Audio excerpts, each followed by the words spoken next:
Olá a todos, olá a todas. Eu sou William Rodrigues Macedo, professor de Fisiologia Vegetal da Universidade Federal de Santa Catarina, no campus de Curitibanos. Também sou o coordenador do BioReg, a mostra de bioreguladores, bioestimulantes e bioativadores na agricultura. Hoje iremos ter a presença e a participação do professor Dr. Ézio Marques da Silva, docente da Universidade Federal de Viçosa do campus Rio Paranaíba. O professor Ézio é engenheiro agrônomo pela Universidade Federal de Viçosa, com mestrado e doutorado em entomologia agrícola pela mesma instituição. Seu foco de pesquisa está em compreender como possíveis mecanismos auxiliares naturais podem combater essas enfermidades agrícolas. Hoje é um prazer tê-los como ouvintes no nosso evento, pois estamos na 9ª edição.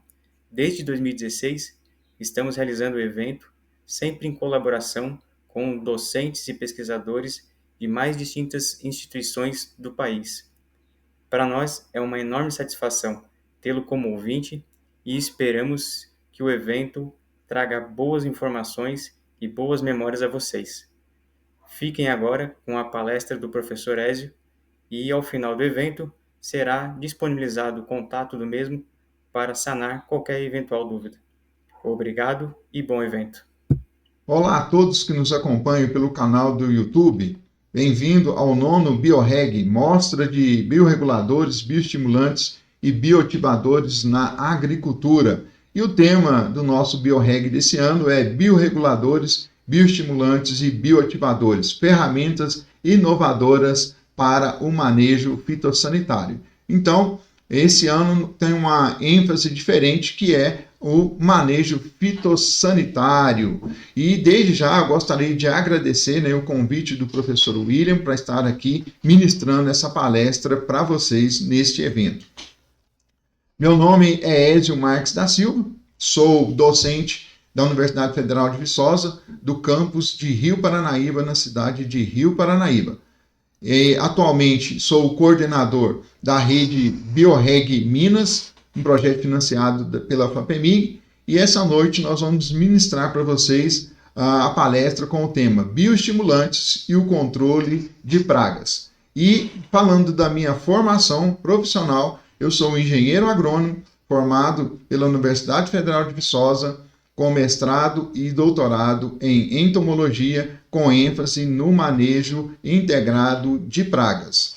E falando um pouquinho só rapidamente do nossa rede de BioReg Minas, a rede BioReg Minas é um projeto financiado pela FAPEMIG. Desde já nós agradecemos o apoio da FAPEMIG ao nosso projeto. Esse projeto foi aprovado no edital 012 de 2023, com finalidade de estruturação de redes de pesquisa científica e desenvolvimento tecnológico.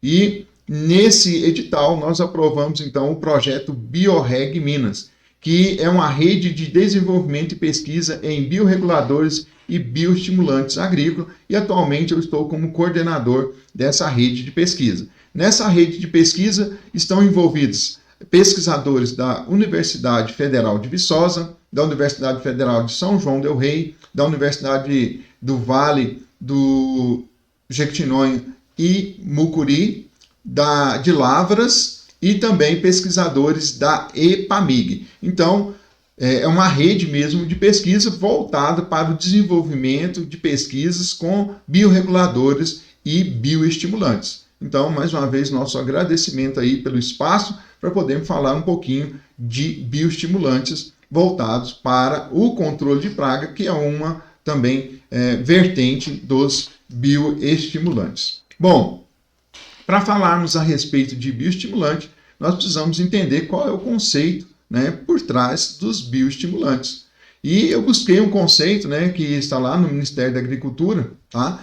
E esse conceito vai falar para nós o seguinte: bioestimulante é um produto que contém substância natural com diferentes composições, concentrações e proporções, que pode ser aplicado diretamente nas plantas, nas sementes e no solo, com a finalidade de incrementar a produção, melhorar a qualidade das sementes, estimular o desenvolvimento radicular, favorecer o equilíbrio hormonal da planta e a germinação mais rápida e uniforme, interferir no desenvolvimento vegetal, estimular a divisão, a diferenciação e o alongamento celular, incluídos os processos e as tecnologias também derivados do bioestimulantes. Então, nós observamos que a definição brasileira, né, pelo Ministério da Agricultura, é uma definição bem ampla de muitas coisas que podem ser enquadradas como bioestimulantes. E eu buscando em um artigo científico, tá, de Dara e colaboradores de 2021, eles também trazem uma definição do que seriam bioestimulantes. Bioestimulantes são micro-organismos, derivados microbianos e materiais de origem mineral, marinho e botânico que estimulam respostas fisiológicas em plantas, incluindo resistência induzida e melhoram a absorção de nutrientes ou água, promovem o crescimento e a saúde das plantas ou confere tolerância a fatores bióticos e estresse abióticos sem possuir propriedades nutricionais ou pesticidas. Então, nós vemos uma definição também já um pouco mais específica. Então, ela delimita o que seriam esses estimulantes e qual que é a característica técnica desse bioestimulante, né? Então, inclui desde micro-organismos até materiais minerais, marinhos e botânicos, que podem promover o quê? Né? Respostas fisiológicas em plantas, induzir resistência, melhorar a absorção de água e promover o crescimento e a saúde da planta, além de conferir, então, tolerância a fatores bióticos, estresse abióticos, sem possuir propriedades nutricionais ou pesticidas. Então, nós estamos vendo aí a aplicação e as características técnicas desse produto. E pensando nisso, eu busquei, né, produtos brasileiros, lógico, né, que tem no mercado, que são considerados bioestimulantes. E a gente buscou informações do rótulo, né, da composição desses produtos. Então, eu busquei um produto à base de silicato e um produto à base de extrato de alga marinha. E a composição do silicato mostra para a gente que a sua composição química é composta de cálcio, cerca de 19,6%, magnésio, 4,2%, enxofre, 5% e silício, 7,3%. Já o produto à base de extrato de alga, sua composição química apresenta potássio, K2O, cerca de 5,3%, carbono orgânico, 6%, pH em torno de 8% e o índice salino dele é de em torno de 18%. Então, nós observamos que esses produtos são bioestimulantes no mercado brasileiro, mas todos têm na sua composição nutrientes, minerais, que têm o papel de atuar como fertilizantes sobre essas plantas, sobre plantas. Então, nós observamos que muitos dos biofertilizantes que são comercializados no Brasil, eles também têm um papel de biofertilizantes. Então, eles também são utilizados como fertilizantes de plantas. Então, dando seguimento aqui, nós falamos sobre bioestimulantes e agora nós precisamos entender os efeitos desses bioestimulantes na planta. Qual que é a função desse bioestimulante, né? Qual que é a função dele no campo quando nós utilizamos? Nós queremos melhorar as condições do solo para o desenvolvimento da planta, seja do aspecto nutricional ou do aspecto microbiano dos solos, os micro-organismos presentes no solo, que vão ter um papel importante no desenvolvimento da planta, seja no desenvolvimento dessa planta, tornando essa planta mais saudável, com características desejáveis, aumentando a sua produção, a sanidade dessa planta, tá? Aumentando a sua produtividade por área também. Então, isso são algumas características, né, que a gente busca quando nós utilizamos esses bioestimulantes. No entanto, como a gente pode observar nessa imagem, a gente percebe nesse plantio aqui de trigo que a área, o local onde a planta está, ela está envolvida por diferentes fatores que vão interferir no desenvolvimento dessa planta, na sua produção, tá? Na sua sanidade, tá? Até podem chegar até na sua sobrevivência. Então são fatores que acabam afetando essas plantas, e esses fatores são fatores bióticos e fatores abióticos. Os fatores abióticos, como por exemplo temperatura, disponibilidade de água, né, luz solar, isso acaba influenciando no desenvolvimento da planta, na fisiologia dessa planta, causando algumas vezes estresse por temperatura, por falta de água, e isso vai afetar o desenvolvimento dessa planta. E uma vez que essa planta sofre, né, com esse estresse que a gente chama, que a gente fala, costuma dizer, ela pode também se tornar mais predisposta à ação de fatores bióticos. Entre os fatores bióticos, nós temos aí, por exemplo, o ataque de pragas. E essas pragas também vão afetar o desenvolvimento da planta, a sua produção, o seu desenvolvimento, a sua sobrevivência. E como nós começamos a falar, então, um pouquinho de fatores bióticos que afetam o desenvolvimento das plantas, nós precisamos, então, começar a entender o que são pragas, para nós entendermos como nós podemos controlá-las. O que são pragas? As pragas, elas podem ser insetos, plantas daninhas, doenças, são todos organismos aí que são considerados pragas de forma geral na agricultura. E por que esses organismos são considerados pragas na agricultura? A definição de praga que nós podemos utilizar é que são organismos que competem direta ou indiretamente com o homem por alimento, matéria-prima, ou prejudicam a saúde e o bem-estar do homem, animais e da própria planta. Então, são organismos que vão afetar diretamente, né, a planta, fonte de alimento, fonte de matéria-prima. Bom, para a gente entender, então, como que funciona o controle dos insetos. Uma forma de controle bem divulgada que nós temos falado a respeito dela é o manejo integrado de pragas, né? No manejo integrado de pragas, nós não temos apenas um método de controle, nós temos integração de diferentes métodos de controle. Então, como que acontece o controle da praga no campo? Primeira coisa, nós temos que identificar a presença da praga. Uma vez que a praga foi identificada, está presente no campo, nós já vamos partir para o seu controle? Não. Nós precisamos realizar primeiro uma amostragem. Nós vamos amostrar a praga na lavoura. E para isso tem diferentes métodos de amostragem, de acordo com a praga, de acordo com a cultura. Uma vez que nós fizemos a amostragem, nós precisamos entender se aquela praga atingiu o nível de controle. Quando ela atinge um determinado nível, de acordo com a cultura e de acordo com a praga, ela atingindo esse nível, nós estamos aptos ou justifica-se um método de controle para reduzir a população dessa praga no campo, visto que ela vai causar um prejuízo na nossa cultura.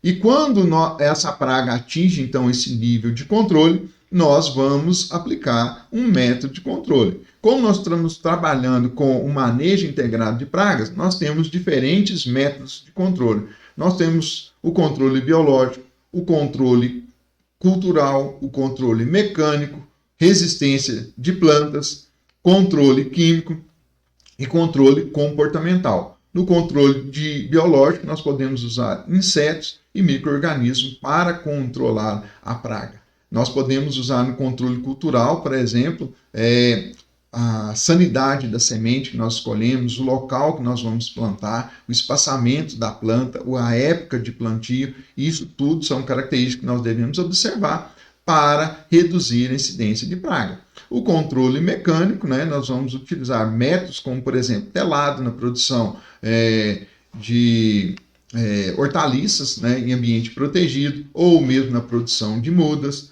Resistência de plantas, nós vamos escolher variedades de plantas que sejam resistentes a doenças, resistentes a ataque de pragas, tá? O próprio controle químico envolve a aplicação de inseticidas que vão reduzir a infestação da praga no campo e também o uso do controle comportamental, e talvez o mais conhecido dele é o uso de armadilhas para o monitoramento e controle de pragas no campo. Então, nós observamos que nós temos um arcabouço de métodos de controle para usar no manejo de pragas. E dentro desse arcabouço que nós temos, nós podemos perceber que quando nós trabalhamos no manejo integrado de praga, pessoal, nós estamos trabalhando com uma agricultura inovadora, de ponta, que não se fica presa apenas em um método de controle, tá? Uma agricultura mais sustentável. E pensando nisso, né, em produtividade, economia, sustentabilidade, né, produção, agricultura moderna, nós podemos juntar os bioestimulantes nessa função para o controle de pragas, aliado às tecnologias tradicionais de controle de pragas para aumentar a nossa eficiência, o nosso retorno econômico e temos então uma agricultura ainda mais sustentável, mais econômica e mais produtiva. Então, eu gostaria de resgatar com vocês, né, aquela definição de bioestimulantes, né, de Dara e colaboradores de 2021, que são micro-organismos derivados microbianos e materiais de origem mineral, marinho ou botânico, que estimulam respostas fisiológicas em plantas, incluindo resistência induzida, melhora a absorção de nutrientes ou águas, promovem o crescimento e a saúde das plantas ou conferem tolerância a fatores bióticos e estresse abiótico, sem possuir propriedades nutricionais ou pesticidas. Então, nós já falamos a respeito dessa definição e nós vamos então começar a trabalhar nessas características desses bioestimulantes e vamos observar como que eles colaboram, né, no manejo de pragas na agricultura com base nessas suas características, que muitos deles nós vamos ver possuem sim uma característica aí nutricional ou pesticida. Bom, para isso nós vamos falar de alguns bioestimulantes, né, e para isso nós vamos utilizar de alguns trabalhos, tá? Que temos aí na literatura científica, para nós falarmos um pouquinho dessa ênfase, né, dos bioestimulantes no manejo integrado de pragas. E nós vamos começar falando dos bioestimulantes à base de fungos micorrízicos e micorrízicos arbusculares. Tá? Então, eles têm uma íntima interação com as plantas e nós vamos ver como que essa interação com a planta acaba afetando também no controle das pragas. Conforme nós estamos observando nesse trabalho aqui, né, nesse primeiro trabalho, nós estamos observando o efeito de fungos micorrízicos, né, arbusculares, né, na produtividade e na absorção de nutrientes em plantas de tomate. Tá? Esse trabalho também foi desenvolvido sobre 3 regimes de adubação. Então, a H1 é o regime ótimo, o H2 é um regime com deficiência e o H3 é um regime também de deficiência. Tá? Essa deficiência ela envolve, tá, pessoal, diferentes níveis de sulfato de cálcio e fosfato de cálcio. Tá? Então, no caso aí, eles foram aplicados na proporção de 10 gramas, 5 gramas e 2,5 gramas. E no caso, o controle, né, foi feito, então, a adubação ótima, né, em cada um dos controles, dos tratamentos aí. No caso, o controle, ele não foi feito a aplicação, tá, dos fungos micorrízicos, foi utilizado os fungos Glomus museae, tá, e Glomus enterantis, tá, BEG 95 e BEG 140. E aqui nós estamos vendo o resultado, né, dessa pesquisa, o que os pesquisadores encontraram em nível de produção, tá, em gramas por gramas, né, por planta. Tá? Então, resposta aí de tomate na sua produção, tá? Nós estamos vendo então essa produção aí em peso fresco, tá, pessoal? E observe o seguinte, pessoal, quando ocorreu a adubação ótima, tá, para os 3 tratamentos, nós observamos aí que o controle, né, ele teve o melhor desempenho. Então, a gente pode observar através das setas aí em vermelho, mostrando que houve uma diferença significativa na produção do tomate quando ele foi submetido a fungos, né, micorrízicos, tá? Em condição de deficiência. Então, esses fungos acabaram ajudando, né, as plantas a absorver mais nutrientes, mais água no solo e, com isso, teve um melhor desempenho. Então, é um dos resultados.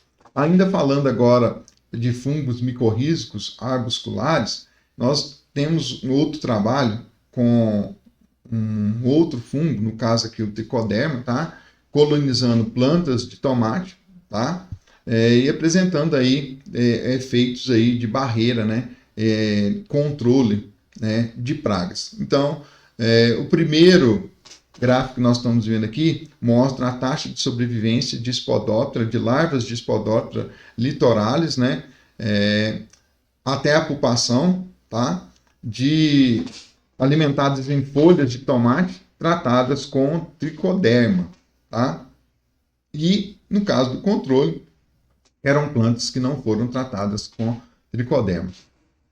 Conforme nós podemos observar aí, né, a linha pontilhada ela é relativa ao controle né, sem aplicação de tricoderma. E a gente observa que não houve uma redução na sobrevivência, como a gente está observando na linha contínua, onde as larvas foram alimentadas com plantas tratadas, folhas de plantas tratadas com tricoderma, e então influenciou na redução da sobrevivência de larvas de Spodoptera. Ainda nesse trabalho, né, também foi feita uma curva de sobrevivência para um pulgão, no caso aí o macrocif, tá? E a gente observa que também houve uma diferença significativa entre a curva, né, de sobrevivência dos pulgões no tratamento controle em relação ao tratamento com tricoderma, mostrando que o tratamento com tricoderma afetou a sobrevivência dos pulgões. Então, a população chegou ao final ali próximo de 25 dias, enquanto que no controle a população chegou lá perto dos 30 dias, tá? Mostrando então que realmente esses fungos arbusculares afetaram, né, esses fungos micorrízicos afetaram o desenvolvimento e a sobrevivência desses dois insetos que se desenvolvem na planta de tomate. E falando ainda de fungos, mas agora de fungos entomopatogênicos, nós podemos ver nesse trabalho aqui o uso de fungos entomopatogênicos, né, diferentes fungos entomopatogênicos. Olha só que interessante esse trabalho aqui, tá? Aqui nós estamos vendo aí porcentagem de nitrogênio derivados, né, do corpo do inseto. Nesse trabalho, o que os pesquisadores fizeram? Eles injetaram uma certa quantidade de nitrogênio no corpo, né, na larva, né,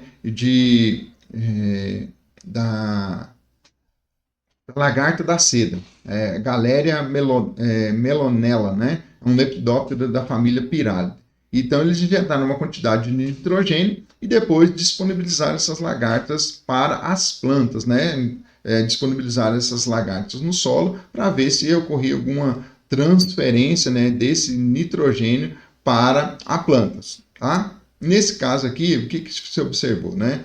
Que a porcentagem de nitrogênio derivado de larvas injetadas com Galéria melona, né, elas foram transferidas através de fungos do gênero, né, da espécie Aspergillus flavus e de fungos patogênicos de insetos, como Beauveria bassiana e Lecanicide lecani. Então, no caso aqui foi uma gramínea, Pânico virgato, foi uma planta que foi testada, e a gente pode observar que a taxa, né, de nitrogênio, tá, proveniente do corpo do inseto, quando houve o tratamento com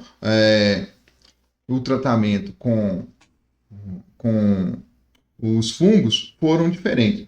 As bolinhas cheias, pessoal, é o tratamento com o fungo, e a bolinha vazia é o tratamento controle. Então, observe que no caso de Beauveria bassiana, a quantidade de nitrogênio com 28 dias foi superior à quantidade de nitrogênio presente nas plantas com 28 dias. E aumento desse nitrogênio é o nitrogênio presente nas larvas do inseto, que foram transmitidas via ação micorrízica, né, entre o fungo entomopatogênico com as plantas. Então, além dele levar à morte das larvas, esse fungo contribuiu também para disponibilizar mais nitrogênio para as plantas. No caso primeiro do capim, nós observamos isso no caso de Beauveria bassiana. Lecanicilium, não houve essa diferença. No caso de Aspergillus flavus, também houve um incremento da quantidade de nitrogênio presente na planta, derivado das larvas nas folhas, né? Derivado das larvas dos insetos nas folhas da planta da gramínea. E a gente observa que também, quando não houve, né, fungos presentes no ambiente, houve também um incremento dessa quantidade de nitrogênio presente, né, nas larvas sobre a planta. Então, ela consegue retirar esse nitrogênio presente nas larvas, mas com os fungos o incremento foi bem maior, né, chegando próximo de 20, né, e quanto que naqueles sem o uso de fungos ficou em torno de 10%, né, por cento. Já no caso de feijão, a gente observa um comportamento semelhante também. No caso de Beauveria bassiana, nós observamos aí um incremento aí na quantidade de nitrogênio presente nas folhas, proveniente dessas larvas, mais de 20%. No caso aí, para Lecanicide lecane, o que não houve resposta na gramínea, para o feijão já houve aí um incremento aí de mais de 10%. Para Aspergillus flavus, houve um incremento aí em torno aí aproximadamente aí quase 20% de incremento, né, de nitrogênio nas folhas da planta. E aqui nós observamos, né, as medições de crescimento da planta de feijão realizada a cada 4 dias durante 16 dias. Então, o ciclo fechado são plantas na presença de insetos infectados por metarrizo, e o ciclo aberto são plantas apenas na presença de metarrizo. E no caso de círculos cinzas, nós temos aí plantas apenas com a presença de insetos. Então nós temos aí um tratamento onde nós temos as larvas juntamente com o metarrizo. Nós temos um que só tem o metarrizo no solo, e outro nós temos apenas as larvas. E foram medidos, então, o peso seco dessa planta, né, das folhas desse feijão, ao longo do tempo, para verificar se houve, então, um aumento nesse desenvolvimento. Conforme nós podemos perceber, naquele tratamento onde as larvas estavam infectadas com metarrízio, né, houve um maior peso seco das folhas, né, da planta de feijão aí. Então, mostrando que houve sim um incremento, né, no crescimento da planta ao longo dos dias, em função da interação desse agente de controle biológico com a planta, proporcionando então maior absorção de nitrogênio pelas plantas. Então, promovendo aí o crescimento e desenvolvimento da planta. Tá? Então, uma característica de bioestimulante em fungos entomopatogênicos. Conforme nós estamos observando aí o destaque da seta, a diferença, né? Chegando aí a mais de 5 miligramas, né? Enquanto que os demais tratamentos, tanto as plantas só com o fungo ou só com a larva de inseto, ficou aí abaixo de 2 miligramas, tá? Então, um incremento aí significativo, tá? Trabalhando agora com rizobactérias como bioestimulantes também, né? Várias rizobactérias aí. Nós temos nesse trabalho aqui o efeito da aplicação foliar, né, de bacilos subtilis, tá? No crescimento, né, no desenvolvimento de doenças radiculares, tá? Na produção. Então, efeito de bacilos subtilis na produção, comprimento e diâmetro dos brotos de plantas de damasco, tá? Então, outro artigo aí, tá? Então, nós temos aí o controle, né, onde não foi feita a aplicação. A aplicação foi feita na floração, uma aplicação feita 30 dias após a floração e uma aplicação feita 60 dias após a floração. Então, foi feita a aplicação de bacilos em tempos diferentes na planta de damasco. E foram avaliados, então, a produção em quilogramas por planta, brotação, né, o comprimento das brotações, tá? Em centímetro, e o diâmetro, né, brotações, o diâmetro dessas brotações em centímetros também, tá? Conforme nós podemos observar aqui, a aplicação na floração, ela apresentou uma diferença significativa na produção, cerca de 41 quilos por planta, em relação ao controle e aplicação com 30 dias após a floração e 60 dias após a floração. Já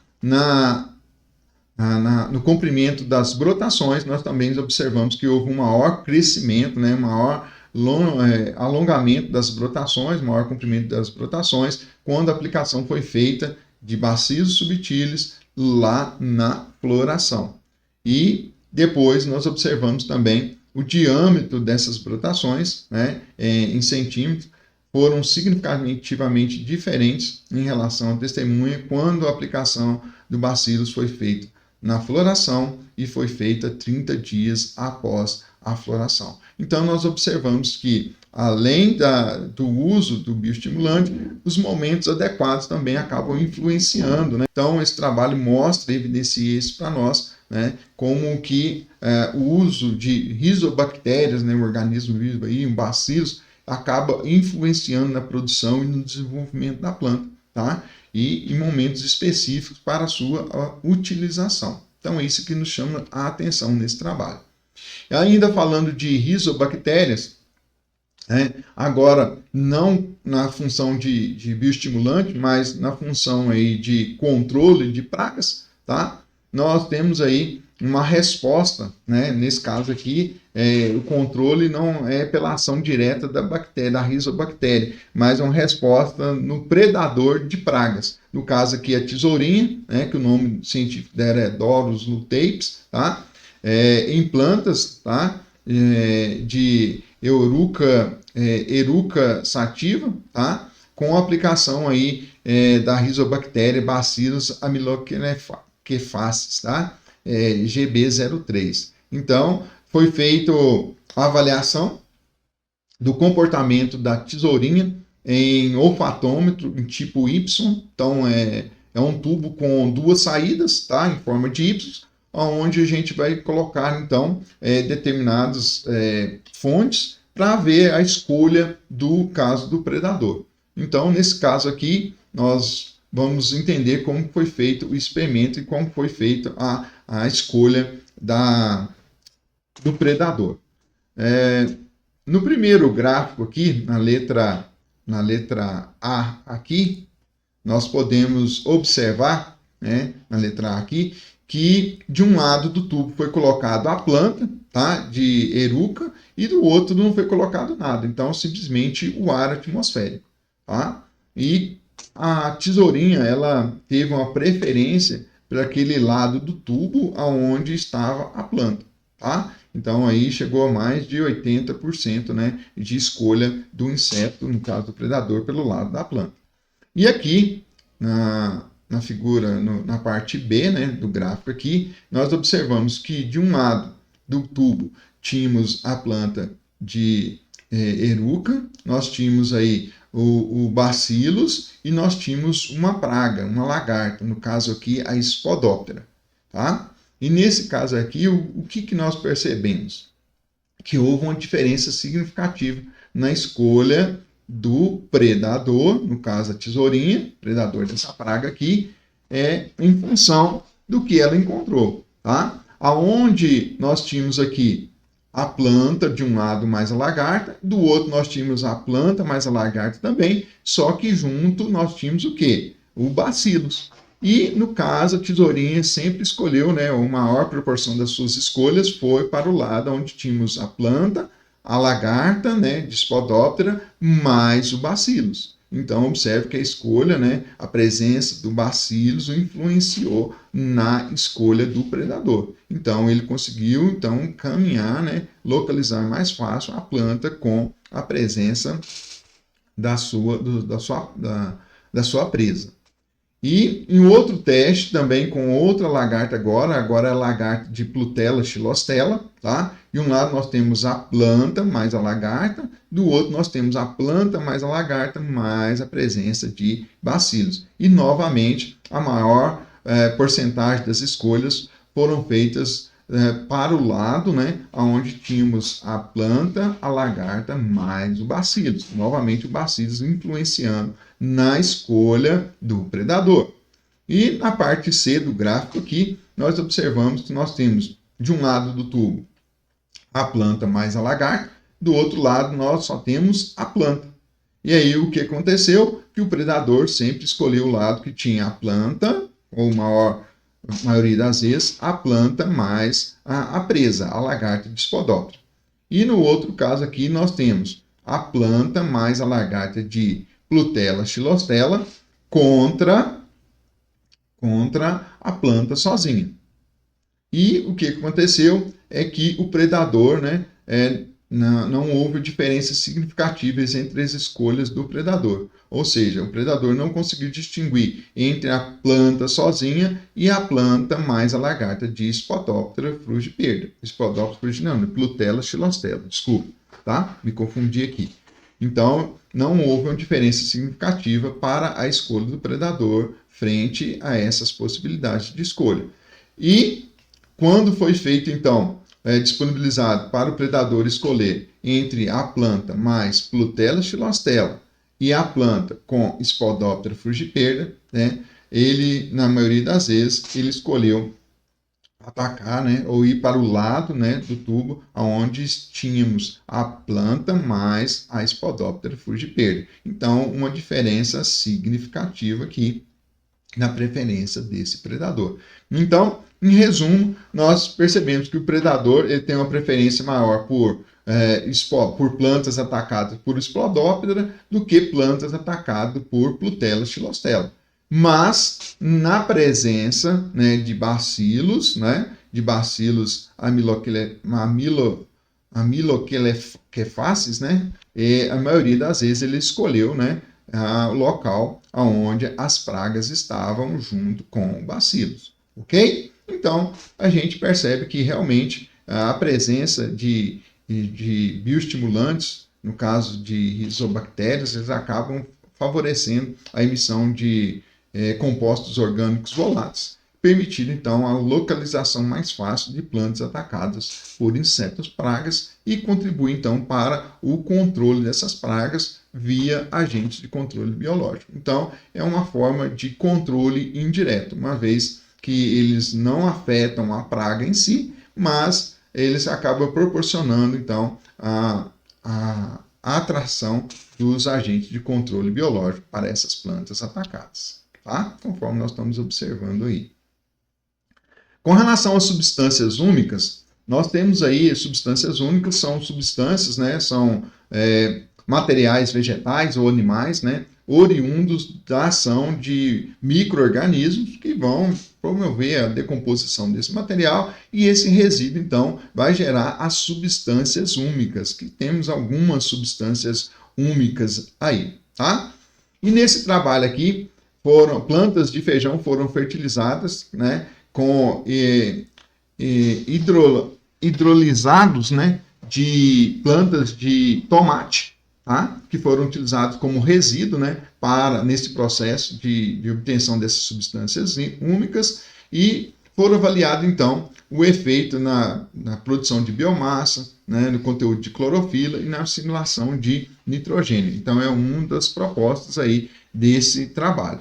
E aqui, nessa tabela, nós estamos apresentando, né, o nível de algumas enzimas que foram avaliadas, né? Nitrato redutase, glutamina sintetase e glutamato sintentase, né? Que foram medidas em folhas e no sistema radicular, tá? Dessas plantas para ver, né? Qual que era o comportamento, né? Como que a planta respondia, no caso plantas de feijão, que responderam a essa fertilização com esse produto orgânico a partir de plantas de tomate, tá? Aqui nós temos o controle, onde não foi utilizado, logicamente, essas substâncias úmicas. Aqui foi usado, então, a planta de tomate seca e triturada, e aqui foi utilizado, então, esses hidrolisados, né, das plantas de tomate.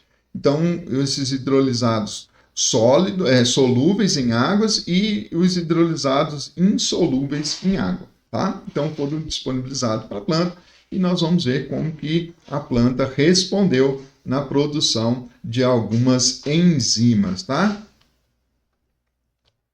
A gente observa aqui que no caso aqui de nitrato redutase nas folhas, tá? O tratamento com os hidrolisados solúveis e insolúveis, tá? Aumentaram a concentração, tá? Dessa enzima nas folhas da planta de feijão, tá? Então, a gente observa que foi cerca de 8,65 nanomol por grama, né, de folha de feijão e 7,9 nanomol por grama de folha de feijão, tá bom? Uma diferença significativa entre o controle e a planta de tomate triturada. E a gente observa que também, no caso, houve uma diferença significativa somente para o hidrolisado solúvel, tá? Para o sistema radicular. Então, houve uma diferença significativa somente para ele, quando nós falamos do sistema radicular, com uma maior concentração aí de nitrato redutase, tá? A gente observa no caso da sintetase, glutamina sintetase, né, que houve uma diferença aí para o teor nas folhas, quando se utilizou os hidrolisados de tomate, tanto solúvel quanto insolúvel, tá? Então foram superior ao controle. No caso das raízes, somente o solúvel, hidrolisado solúvel, foi superior ao controle. E já para a sintetase glutamato, né, a gente observa que também os hidrolisados solúvel e insolúvel foram superiores em concentração, em micromol por grama, para as folhas. E no caso das raízes, novamente, só os hidrolisados solúveis foram superiores ao controle para esse tratamento no sistema radicular de plantas de feijão. Então, o que a gente queria destacar com esses resultados aqui é que as substâncias úmicas, elas afetam também, tá, a produção enzimática da planta, atuando em enzimas que têm papéis importantes na absorção, tá? Na absorção de nitrogênio, na reação da planta a estresse. Então, ela vai tornar a planta mais resistente ao estresse, vai conseguir, então, que a planta consiga suportar ou se desenvolver melhor em situações de estresse, mas é fundamental a gente entender que essas substâncias úmicas, elas também afetam, né, a fertilização da planta, o desenvolvimento da planta. E nesse caso aqui, nós queremos apresentar ainda, né, nesse trabalho aqui, como foi, no caso aqui, as proteínas, né, a concentração de proteínas presentes na planta de feijão, né, com os dois tratamentos na folha e nas raízes, né? Com os hidrolisados solúveis e insolúveis, a gente observa que a concentração de proteínas, né, após 28 dias foi maior, tá? Então a concentração é em miligramas por grama de folha. A gente observa que foram maior nos tratamentos com os hidrolisados úmicos, né, as substâncias úmicas, em relação ao tratamento controle. Então, a gente observa aí que foi cerca de 4,95 e 4,56 contra 2,79, uma diferença aí na quantidade de proteína na planta aumentada em função do uso de substâncias úmicas. E quando a gente vai lá para o sistema radicular, também uma resposta similar. Então, o conteúdo de proteína aumentou, tá? Então, provavelmente pela maior absorção de nitrogênio, tá? Então, isso foi tudo contribuído pelas substâncias úmicas, favorecendo, então, o desenvolvimento e o conteúdo proteico da planta foi favorecido pela aplicação dessas substâncias. Então, a gente observa que teve, sim, um efeito sobre as diferentes enzimas, tá? No sistema fisiológico da planta, e também isso gerou uma resposta proteica, né? Mais proteína foi acumulada nos tecidos da planta em função das substâncias úmicas, favorecendo então o melhor desenvolvimento da planta, uma planta mais saudável, uma planta mais resistente ao ataque de pragas também, tá? Então isso é interessante a gente observar. E falando aí, né, de substâncias úmicas ainda, né, e pensando já no controle de praga, né, nós vamos observar aqui qual foi o impacto da aplicação dessas substâncias úmicas na resistência da planta a Helicoverpa zeia, tá? Então, aqui nós estamos observando, nesse caso aqui, né, como foi o desenvolvimento, né, das plantas, né, em função da aplicação de substâncias úmicas, tá? Essas substâncias são duas substâncias úmicas aqui, uma é chamada de, vou chamar elas como está escrito aqui, de HAL, e a outra de OSC, tá? Essas substâncias úmicas são derivadas, né, ou encontradas dos solos, né, de diferentes cidades nos Estados Unidos, tá? Então, eu vou só denominar elas só como só duas substâncias úmicas diferentes. Então, no caso aqui, nós temos aqui a ação dessas substâncias úmicas no desenvolvimento, no peso da lagarta de Helicoverpa zeia, tá? Então, a lagarta, a Helicoverpa zeia é a lagarta da espiga, que ataca o milho. Então, como foi o peso e a sobrevivência dessa lagarta mediante o tratamento, tá, com essas substâncias úmicas, essas duas substâncias úmicas aqui. Nós podemos observar no primeiro gráfico aqui, né, o que aconteceu. A gente observa que houve uma diferença significativa, tá, na redução do peso, tá, das lagartas em função da presença dessas substâncias úmicas. Então, houve uma redução do peso em relação ao controle quando as substâncias úmicas estavam presentes. Então, além de estimular o desenvolvimento da planta, tá, essas substâncias úmicas também acabam favorecendo, tá, o controle de pragas. Então, nós estamos vendo a perda de peso. E quando nós vamos lá para a sobrevivência, nós observamos lá que no controle a sobrevivência chegou a quase 60%, enquanto que nos tratamentos com as duas substâncias úmicas a taxa de sobrevivência ficou abaixo de 40%, mostrando então uma redução significativa na sobrevivência das larvas de Helicoverpa zeia na presença dessas substâncias úmicas. Então, as substâncias úmicas, além de melhorar o desenvolvimento da planta, ela também pode atuar diretamente no controle de pragas, como nós estamos vendo aqui no caso de Helicoverpa zeia, causando então uma redução do peso da lagarta e uma redução na sobrevivência dessas lagartas. Então, provavelmente essas substâncias estão, sim, como nós estamos vendo aqui no título, ativando, né, de mecanismos de defesa contra a herbivoria, afetando então o ganho de peso da lagarta, tornando então essa lagarta, né, que se alimente menos, afetando a ingestão, né, da planta pela lagarta, afetando a digestão da planta ingerida e, consequentemente, afeta o ganho de peso da lagarta. Então, a lagarta se alimenta menos, ou ganha menos peso, ou o produto que foi ingerido, a planta ingerida, ela sofre uma redução na sua digestibilidade, no aparelho digestivo da lagarta, e com isso ela não converte isso em massa, né, biomassa, e ganha peso. Então, na verdade, ela está perdendo peso, como nós estamos vendo aqui nos gráficos, nos resultados. Consequentemente, uma lagarta subnutrida com a nutrição deficiente, ela acaba sobrevivendo menos e, consequentemente, gera a resposta que nós estamos observando aqui, que é a perda de sobrevivência dessas lagartas em função do uso desse bioestimulante.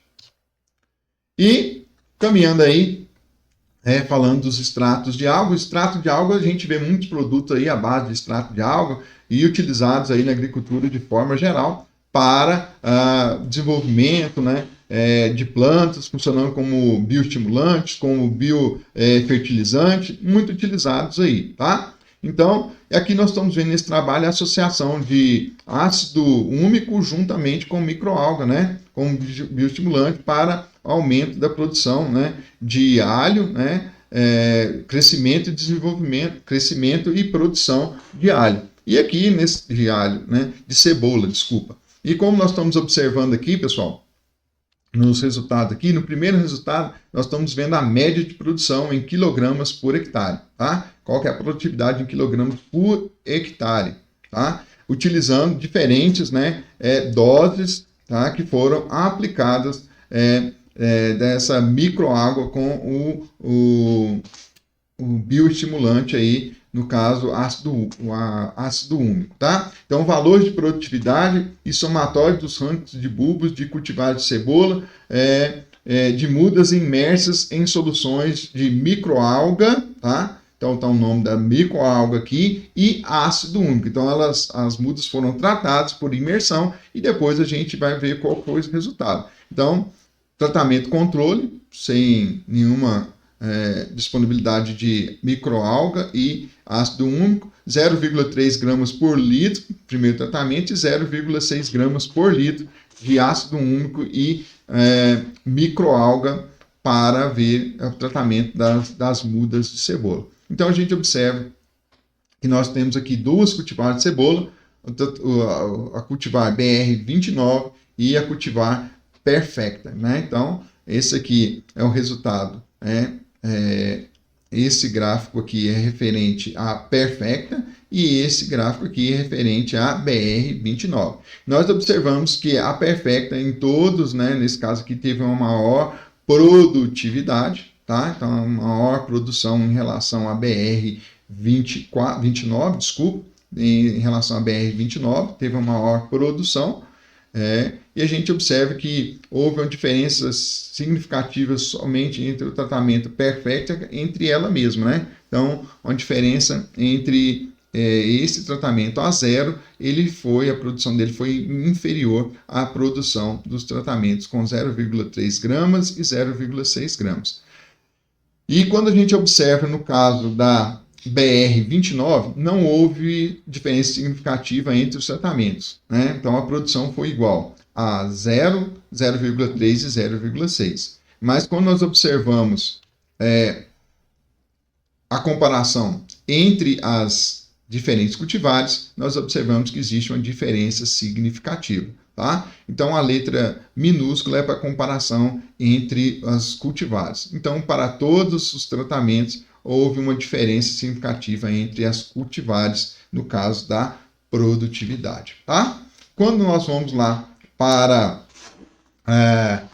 o somatório dos rankings dos bulbos produzidos, nós observamos que existe uma diferença significativa entre esses rankings entre as cultivares. Quando não houve tratamento, né, com alga e com ácido úmico, a variedade, a cultivar BR29, teve uma maior classificação de bulbos aí em relação à Perfecta, tá? Já quando, então, e demais tratamentos não houve diferença significativa. Então, isso que a gente nem destacou, tá? Então, chegando aí, então, a mais de 80% aí de média entre os tratamentos. Quando nós vamos aqui para a percentagem de classificação por calibre, né, a classificação dos bulbos por calibre, né, das cultivares de cebola, nós vamos observar o seguinte: nós temos aí os calibres 1, ele é menor do que 35 milímetros, o calibre 2 vai de 35 a 50 milímetros, o calibre 3 vai de 50 a 70 milímetros e o calibre 4 vai de 70 a 90 milímetros, tá? De diâmetro. Diâmetro não, né? O calibre dele é o total, né? Então, o diâmetro também poderia ser, não teria problema não, né? Quando eu pensei em diâmetro, eu pensei na metade, né? Mas não é, o calibre é o diâmetro total. Quando nós vamos aqui para a cultivar BR29, nós observamos que ocorre uma concentração, né, do calibre dos bulbos nos calibres 1, 2 e 3, tá? Nenhum do calibre 4. Então, tanto para o controle A0, controle 0,3 gramas por litro, 0,6 litro é independente. Então, uma concentração dessa cultivar nos calibres de 1 a 3. Quando nós vamos para a cultivar Perfecta, né, nós observamos que existe uma porcentagem maior de bulbos no calibre 3 e 4, né? E a gente observa que esses calibres eles tendem a aumentar conforme o aumento a concentração de ácido úmico e microalga associado. Então a gente já vê que tem um aumento do calibre dos bulbos de calibre 4 e 3 nesses tratamentos aqui em relação ao tratamento controle. Tá? Destaque aí maior para o calibre 4.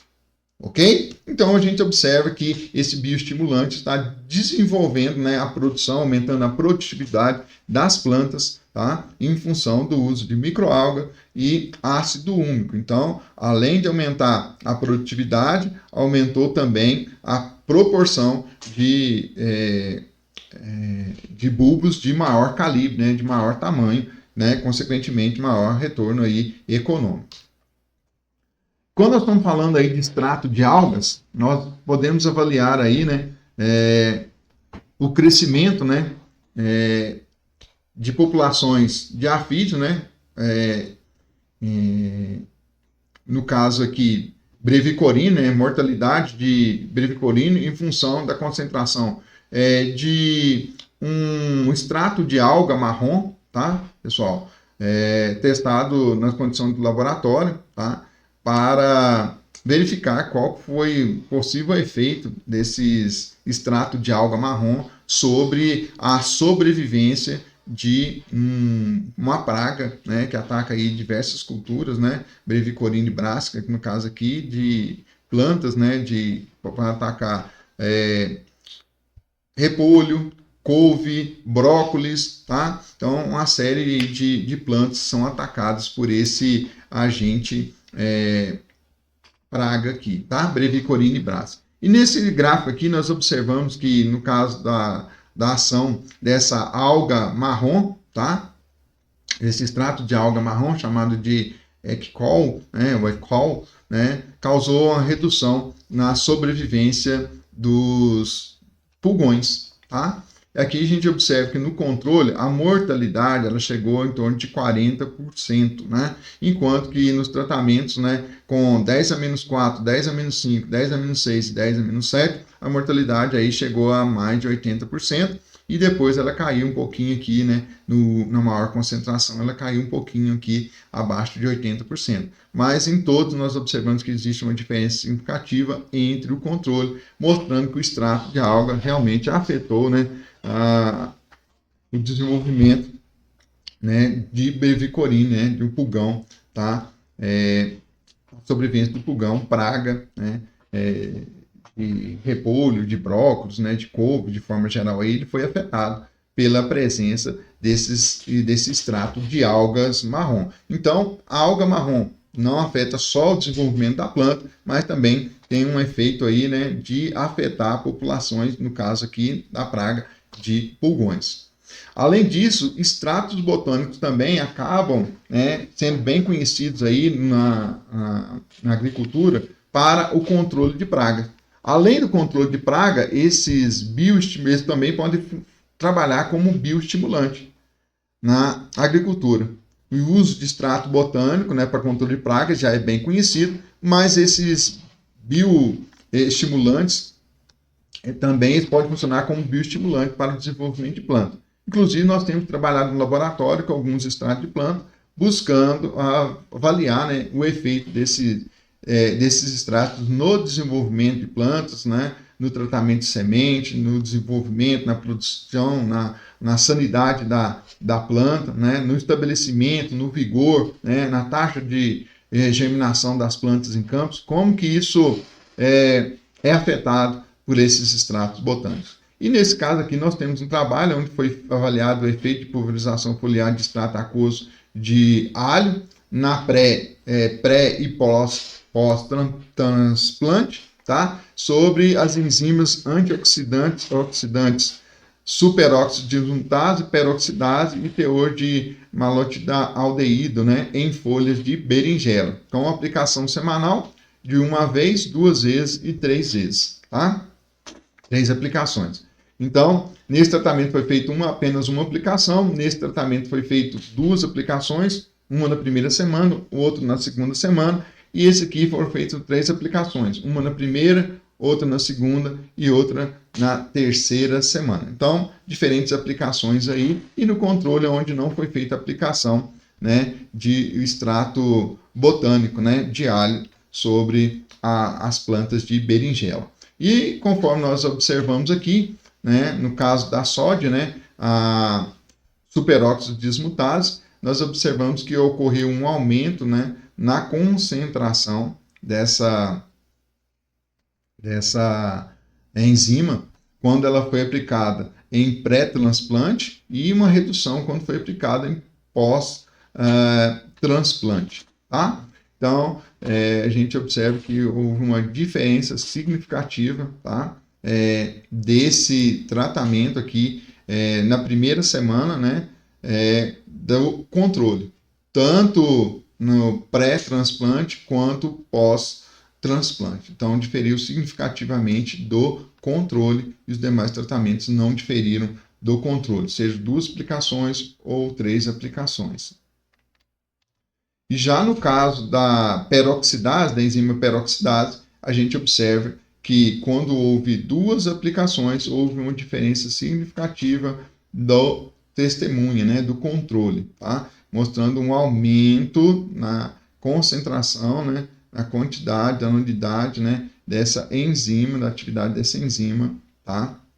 Quando foi feita a aplicação, 2 aplicações do extrato de alho, tá? E quando nós observamos, no caso da próxima enzima aqui, nós observamos uma diferença significativa em relação ao controle somente na aplicação, em uma aplicação na primeira semana em pré-transplante, mostrando uma concentração menor do que aquela observada no controle, seja na pré-transplante ou pós-transplante, tá? Essas enzimas, elas são importantes aí, né, no fator aí de regulação do estresse oxidativo da planta. Então, quando a planta está estressada, né, com estresse, ela vai produzir formas oxidativas de oxigênio aí, né, oxigênio reativo. Então, essas enzimas, elas acabam ajudando, né, na redução do impacto dessas formas de oxigênio aí reativo na planta, reduzindo, então, o estresse dessa planta quando ela está sujeita a uma condição de estresse. Essas enzimas é que vão atuar, reduzindo esse problema de estresse da planta. Então, conforme nós estamos observando aqui, nesse caso aqui, a aplicação de extratos botânicos afetou, né, a atividade de enzimas oxidativas em plantas, né, de berinjela. E conforme nós observamos, o uso de extratos, né, a gente trabalhando com diferentes extratos botânicos, né, no caso ali a gente viu ele como um bioestimulante, e aqui nós estamos vendo agora um extrato de plantas como agente de controle de praga. E nesse caso aqui nós estamos avaliando, né, a preferência de um coleóptero de grão armazenado, Citófilos reamais, a diferentes extratos botânicos, no caso aqui o grão tratado com diferentes extratos botânicos, tá? E submetido à preferência do inseto. Então, o inseto poderia escolher qual grão ele queria se alimentar ou qual grão ele queria entrar em contato. Na maioria das vezes, ele entrou em contato com o milho não tratado ou o arroz não tratado. Então, foram os 2 tratamentos com maior destaque aqui, né? Milho sem tratamento com extrato botânico e arroz sem extrato botânico. Já quando nós utilizamos o extrato de nim, né, o óleo de nim, na proporção de 2% do volume da cauda, né, inseticida, observe que houve uma rejeição, né, total do inseto a esse extrato botânico, mostrando então uma forma de controle simplesmente pela repelência ao inseto, ao grão tratado, sem então causar a necessidade de um inseto entrar em contato e vir morrer pela ação inseticida. Simplesmente pela presença do inseticida, ele foi rejeitado aquele grão pelo inseto. Então, um controle aí exercido aí por extrato botânico sobre populações de pragas.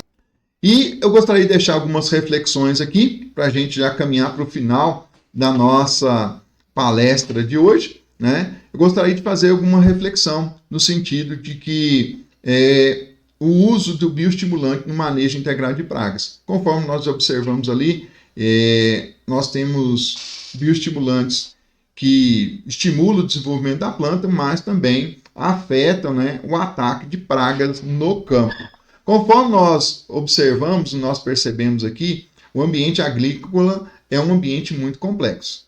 E por causa dessa complexidade, nós temos fatores diferentes atuando sobre a planta, gerando respostas diferentes dessas plantas a esses agentes bióticos e abióticos presentes nesse ambiente agrícola. Então, as respostas das plantas vão ser influenciadas de formas distintas em função desse complexo de fatores que estão presentes no campo.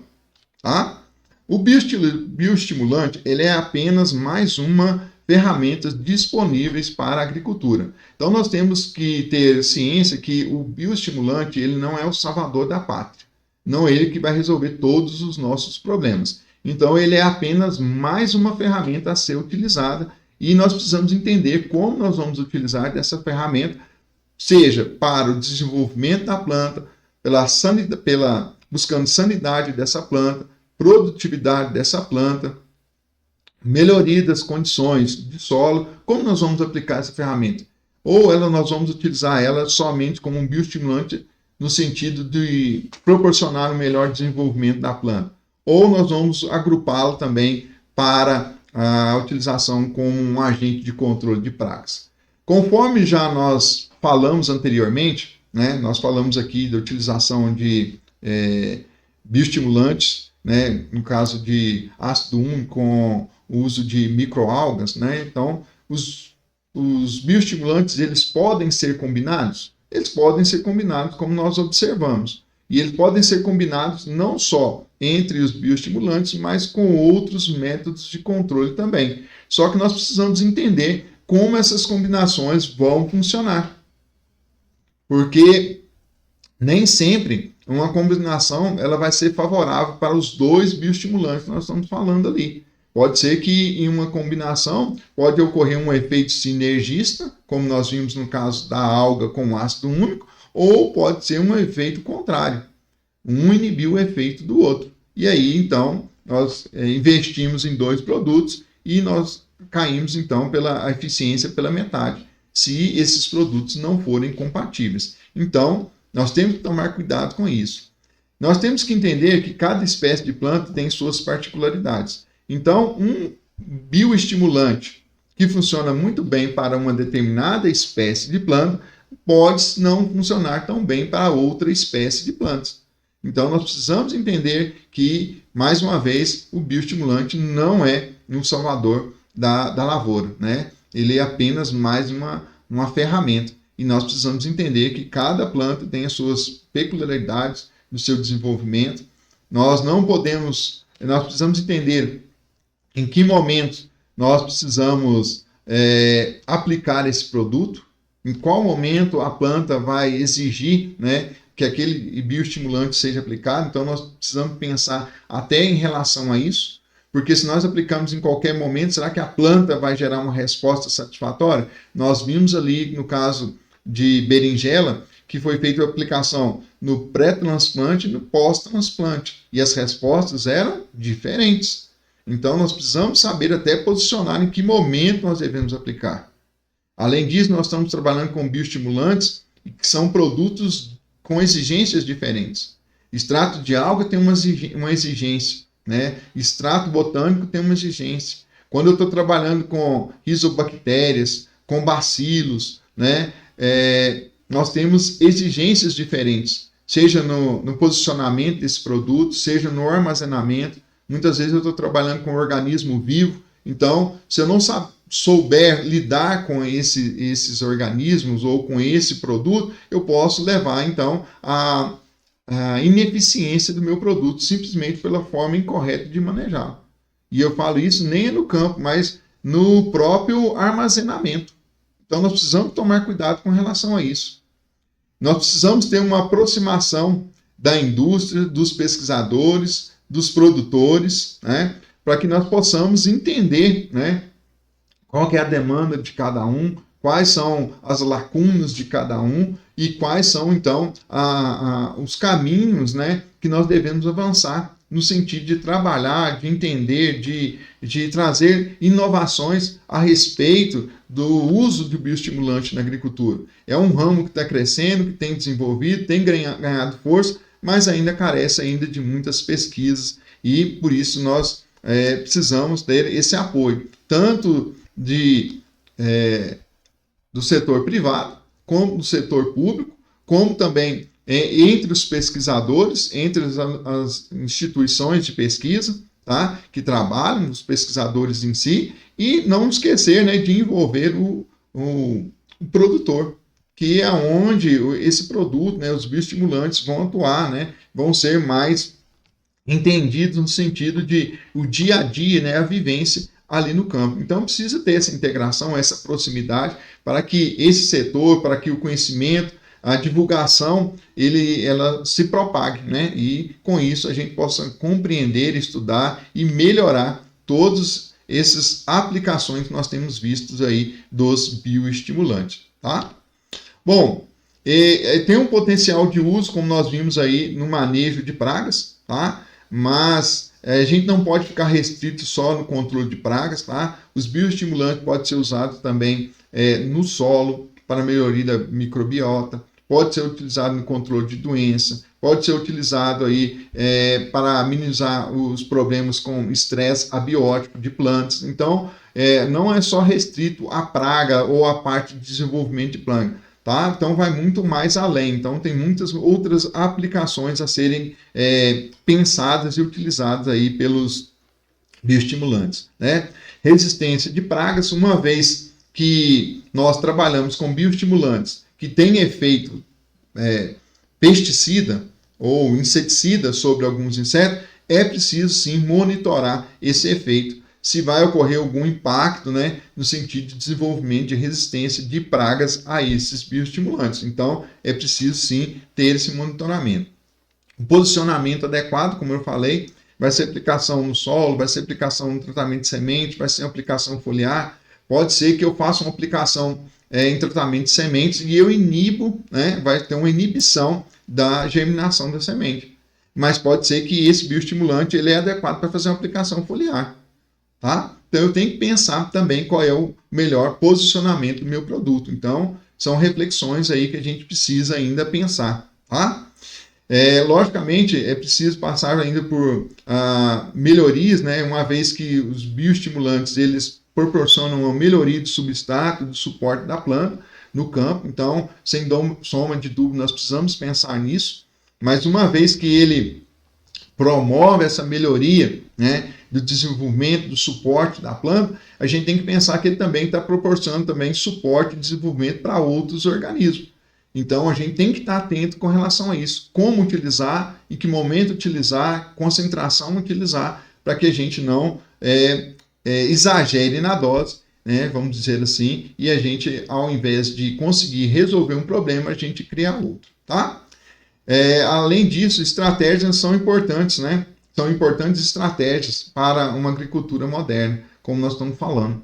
Uma agricultura moderna hoje que pensa na sustentabilidade tem que pensar em uso de bioestimulantes, tá? Para redução de gastos, tá? Para melhorar a absorção da planta, melhorar a estabilização da planta, o estabelecimento da planta no campo, melhorar a sua produtividade, a sua sanidade, as condições do solo, né, que a planta ela se desenvolve sobre um solo ali com características diferentes. Então, os bioestimulantes podem amenizar essas diferenças do solo, como nós apresentamos aqui em alguns dos resultados de pesquisa. Então, é possível, né? É importante a gente pensar, sim, nesses bioestimulantes como uma estratégia de uma agricultura moderna e atual, tá? Uma visão de futuro aí a respeito dos bioestimulantes e o manejo integrado, né? Bioestimulante natural ou bioestimulante industrial? Muitas vezes, né, fica talvez essa questão aí, né? Será que um bioestimulante industrializado ele é melhor que um bioestimulante natural? Será que um bioestimulante industrial ele age mais rápido, ele tem uma ação mais efetiva do que um bioestimulante natural? Será que um bioestimulante natural ele é menos eficiente ou a sua ação é mais lenta? Então, a gente precisa pensar nessa visão, né? Que os produtos naturais têm uma eficiência tão boa quanto os industrializados, nesse sentido dos bioestimulantes, tá? E nós precisamos, sim, ter uma comunicação mais efetiva. Nós estamos trabalhando com bioestimulantes, nós precisamos ainda divulgar muito, né? Comunicar com a sociedade, comunicar com o produtor rural das inovações que estão chegando, das formulações que estão vindo, dos efeitos que esses bioestimulantes promovem sobre as plantas, sobre o solo, sobre as doenças, sobre as plantas daninhas, sobre pragas. Então ainda é preciso estudar muita coisa ainda, né? Nós estamos ainda avançando, mas é preciso avançar mais. E uma comunicação efetiva, né? Transmitindo tudo aquilo que a academia, os pesquisadores têm desenvolvido e a comunidade tem a ciência disso. Então esse momento que nós estamos aqui é um momento ímpar, onde nós podemos compartilhar, falar, conversar, mostrar alguns resultados, expressar alguns resultado de pesquisa. Logicamente não deu para esgotar todo o assunto, tem muito mais coisa ainda para que poderia ser mostrado, mas em função do tempo a gente não consegue, né? E novamente bater na tecla, né, de colaboração entre pesquisadores, empresas e produtores. E isso é uma visão que precisa ter, não só para os bioestimulantes, mas com uma forma geral, para o avanço da agricultura. Então, em relações. Então, a gente vive muito de relações. Ter boas relações entre os grupos de pesquisa, isso nos ajuda muito, né, no avanço das pesquisas, porque provavelmente, né, por exemplo, o professor Willy tem um problema que ele não consegue resolver sozinho, e eu também tenho um problema que não consigo resolver sozinho.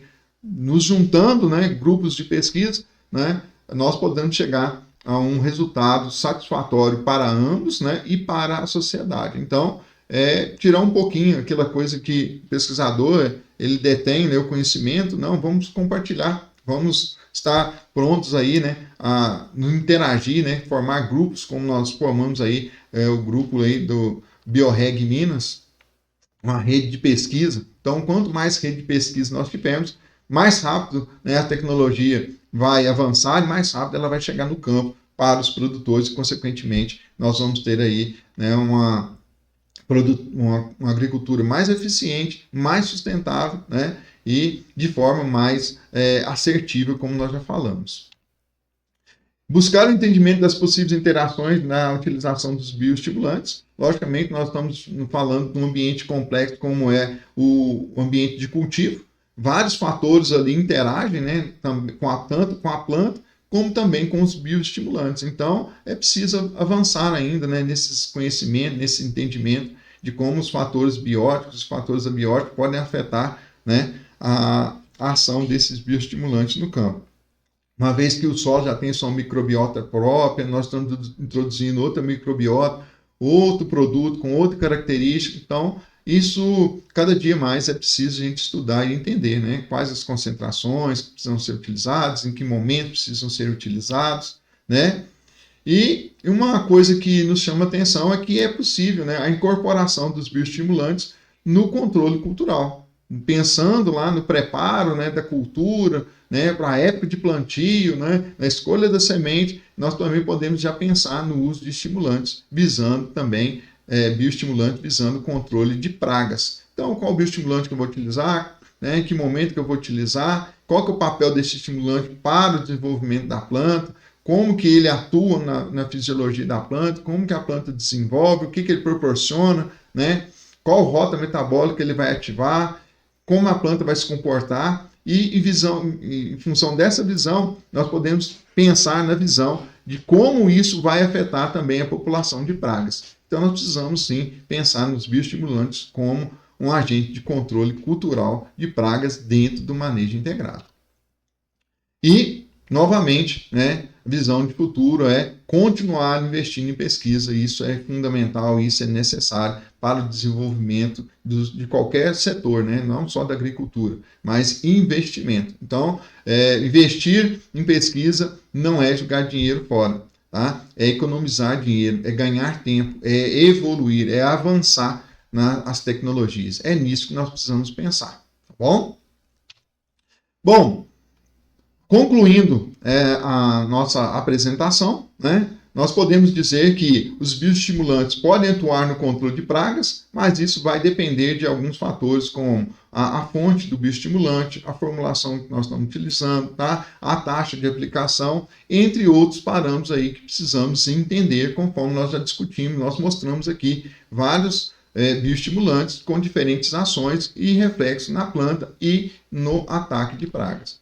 As propriedades e efeitos indiretos dos diferentes ingredientes ativos dos bioestimulantes permitem diferentes abordagens, conforme nós observamos aqui. Então, nós temos ácido úmico, nós temos bactérias, nós temos, né, o silício, nós temos uma série de bioestimulantes aí com características diferentes. E essas características é que vai nos proporcionar, né, ações distintas, buscando, né, determinados efeitos, seja para minimizar efeitos bióticos, efeitos abióticos, melhoria do solo, fertilização, absorção da planta, desenvolvimento, controle de doenças. Então, diferentes ingredientes ativos vão nos permitir abordagens distintas no uso dos bioestimulantes.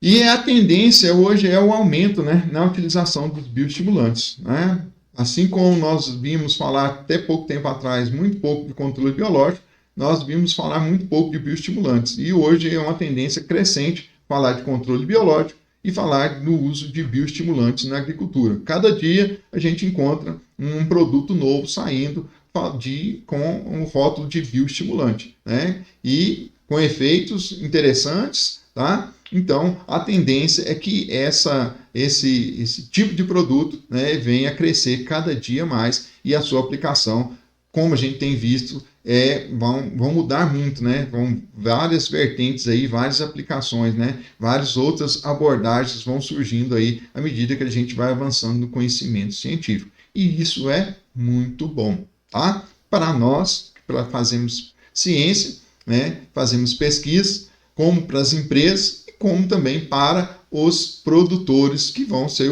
os desfrutadores, né, desses resultados, dessas pesquisas no futuro.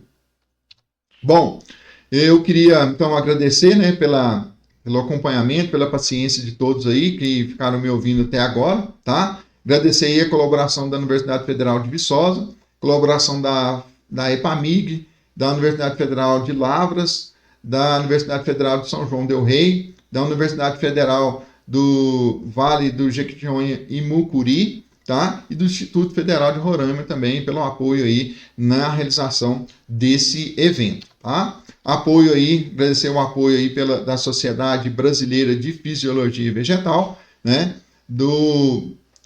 Da rede BioReg Minas, tá? Que apoiou, que está aí junto nesse evento, né? Patrocinando e promovendo o evento, pela Sociedade Brasileira de Fisiologia, pela divulgação, pelo apoio, tá? De sempre, tá? No evento do BioReg. Muito obrigado aí a todos, tá? Que contribuíram, que têm ajudado, tá? Agradecer em especial aí, né? A Universidade Federal de Santa Catarina, na pessoa do professor William, né? O coordenador lá do LAF-METRO, né? Laboratório de Fisiologia e Metabolismo de Produção Vegetal, pelo convite, pela organização do evento. Parabéns, viu? Agradeço aí pela oportunidade que me foi dada, tá? Forte abraço a você, professor, tá? Tudo de bom, tá?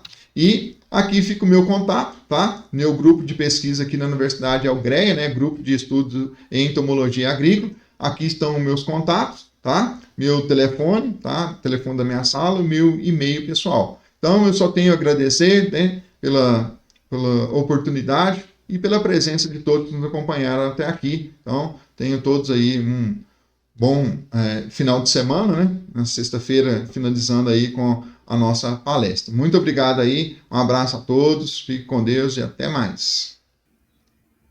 Chegamos ao final do nono BioReg. Para nós foi um imenso prazer tê-los recebido neste evento. Ficam registrados os meus agradecimentos ao professor Dr. Ézio Marques da Silva, que ministrou essa excelente palestra para nós no dia de hoje. Também deixo registrado o agradecimento especial à Universidade Federal de Santa Catarina e à Universidade Federal de Viçosa, instituições que apoiaram o evento este ano. Espero encontrá-los numa próxima oportunidade e, quem sabe, no 10º evento BioReg, a ser realizado em 2025. Desejo a todos um bom descanso e até a próxima. Muito obrigado.